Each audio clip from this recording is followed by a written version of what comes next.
Next, there's this girl who is very fascinated by your entire journey of moving abroad, studying abroad, and like working over there. So she asks that, like, how did you, number one, manage to live alone and also handle your studies along with that? And right now, like, how are you managing your job, living in a new country, and like, how is that happening?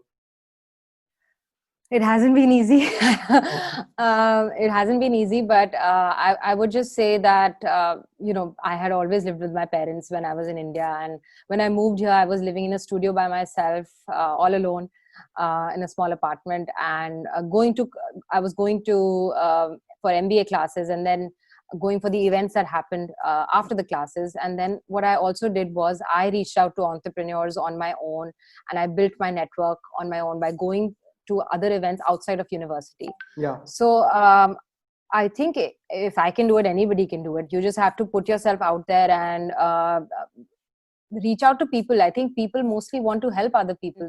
I found out what were the events that were happening around me that interested me. At first, I went to all the events, like of all banks, startups, something like McKinsey. And then when I decided I did not want to get into a very niche finance kind of role again after my MBA, I stopped going for those type of events, and I sort of followed my niche, and started going for more entrepreneurship type of events. Yeah.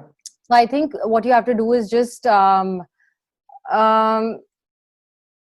when you're moving to a new country, you have to really get used to how the culture works, how people in that country, what are their sort of ways of working.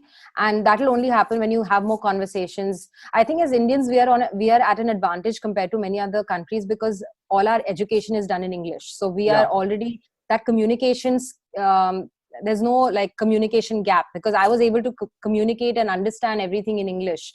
Yeah. So that way I was all set. And I think England is a very open country. It's very diverse. There are people from all over the world over here. So I never faced something like, racism or stereotypes or anything like that. So I think it was very warm and welcoming. And now with work, what I do is I work Monday to Friday, and I try to churn out 1 or 2 hours in the evening for my YouTube stuff or my Instagram stuff. And then on the weekends, it's all about things like this. It's all about working on my side hustle. So I'm enjoying it. As long as I'm enjoying it, I keep going.